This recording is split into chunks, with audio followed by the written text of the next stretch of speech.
Hello and welcome. Is it possible for one man to lead the world's most powerful nation into a questionable war? Well, that's what some ask about the enigmatic Ahmed Chalabi, an Iraqi exile who went on to become deputy prime minister in the post-Saddam Hussein government, before falling out with his allies in the US administration. Well, Ahmed Chalabi was a favorite of the American neocons and someone who reportedly used his charisma and charm to persuade many in Washington that Saddam Hussein was a serious threat and needed to be overthrown. Well, since the fall of Baghdad 5 years ago, Chalabi has taken a convoluted path that took him from a position of power in the new Iraqi government to wanted man and pariah to enduring businessman. In any event, his name remains very much a part of Iraq's recent past and perhaps its uncertain future. On today's show, we look at the remarkable and intriguing life of Ahmed Chalabi and the role he played, if any, in taking America to war. And don't forget, we take your calls on this show, and you can reach us at the numbers at the bottom of your screen. Joining me now is Emmy Award-winning investigative journalist Aram Roston. He's just published The Man Who Pushed America to War, The Extraordinary Life, Adventures and Obsessions of Ahmed Chalabi. Also joining us is one of Ahmed Chalabi's longtime advisors, Francis Brooke, who was a CIA subcontractor working on Iraq issues when he first met Dr. Chalabi. Mr. Brooke would later go on to lobby for Chalabi's political organization, the Iraqi National Congress. Gentlemen, I'm really glad to have you both here on the show. Thank you.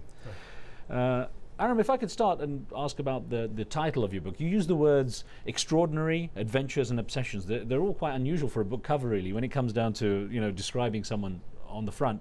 What were you basically trying to say about Ahmed Chalabi on that book cover? He's an extraordinary man, and it's been an extraordinary life with extraordinary adventures. I mean, he's been up and down so many times, and he's achieved things that may be disastrous in a lot of people's eyes and maybe good in some people's eyes, like his friends, but he's had an impact on the world, and it's an adventurous, extraordinary life. That's why I use the words. Is it meant to be a book that reaches a final judgment on him in your perspective? It's supposed to be a chronicle, a narrative. It's supposed to tell his story.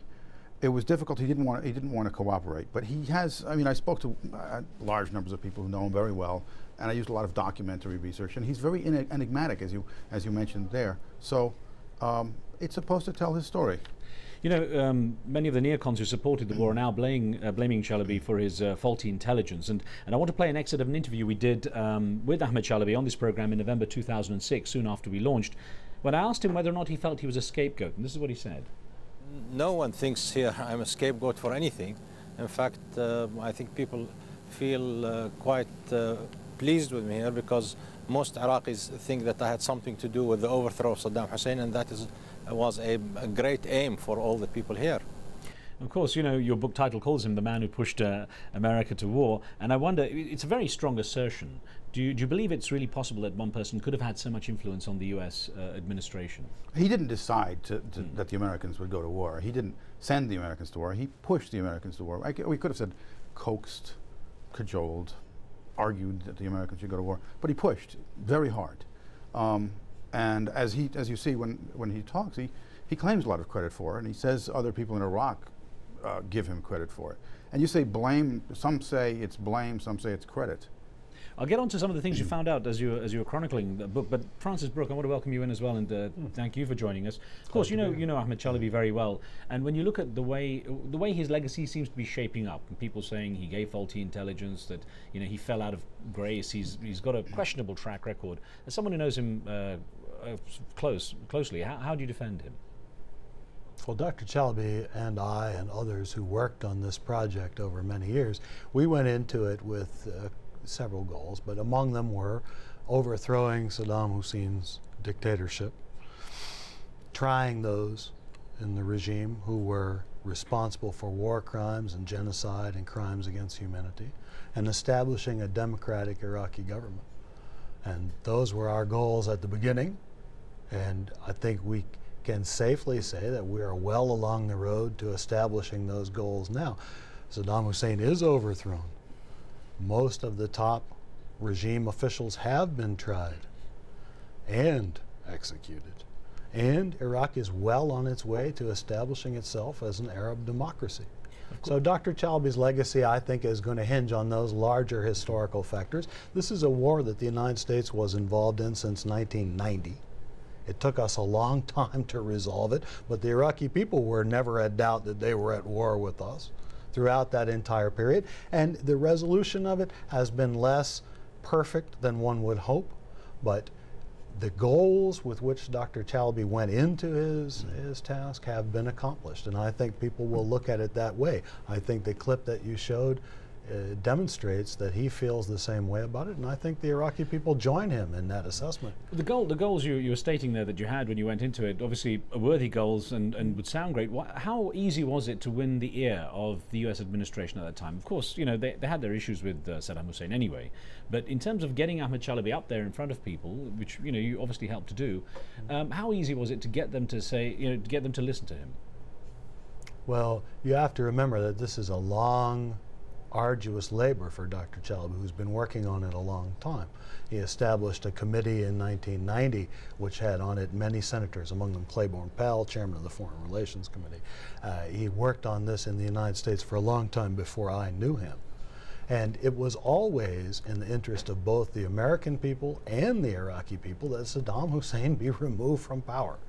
And so in that sense, I think it was not that difficult an argument to make. It was in the interest of the United States. You see the president arguing for it now. President Clinton signed the Iraq Liberation Act, which declared it was American policy to overthrow the government of Saddam Hussein and establish Iraqi democracy. That is a long-time established strategic interest of the United States, and Dr. Chalabi did a great deal to talk about it, and certainly I tried to help him, but it's only because our interests coincide. Well, we've got a call on the line from Joe in Washington, D.C. Joe, good to hear from you. What would you like to ask?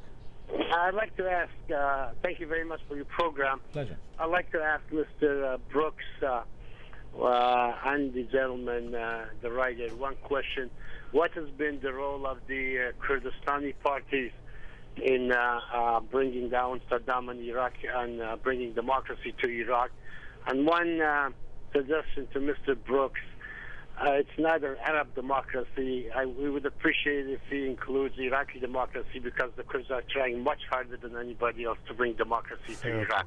Thank you. A quick response from you first, please, Francis. Well, that's certainly a fair point. I apologize. Yes. In terms of the role of, okay, well, fair enough. In terms of his, in terms of Ahmed Chalabi's friends in Washington D.C., in your book you say how he was obviously very close to a lot of the key figures who are advising the administration as well as in the administration. From your perspective, who were the key friends who made Ahmed Chalabi's dreams and desires come true? Oh, one of them, not necessarily a person of power, but would be this fellow, you know, Francis Brooke here. But he was able to make friends on both sides of the political aisle.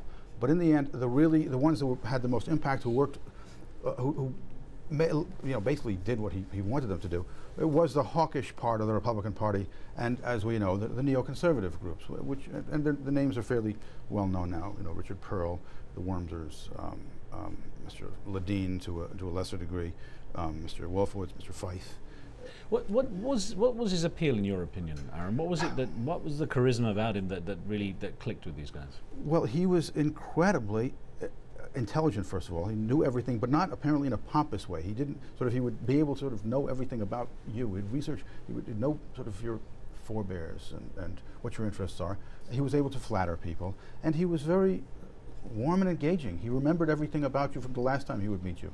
And it struck people. He was able to meet people maybe once or twice and then forge this really tight bond with them that they shared and where they would really want to help him. And you saw this over and over again. He would meet with somebody over lunch, over dinner. They became very much a partisan for him. And not everybody. Some people didn't find that appeal, but for a lot of people, he did attract them that way. And he was very convincing in lots of ways. I'm sorry. No, I was going to put an email question to you, because talking about this on whose side he was, and I know you touch on this in your book as well. Joan in California had sent us an email. Thank you for this, Joan. Dr. Chalabi has a remarkable knack for survival, but how can you trust him? Is he on the side of America, Iraq, or Iran? I think he's on the side of Ahmed Chalabi. That's true, but I'm not sure he would dispute that necessarily. He would say he's on the side of what he sees as Iraqi interests.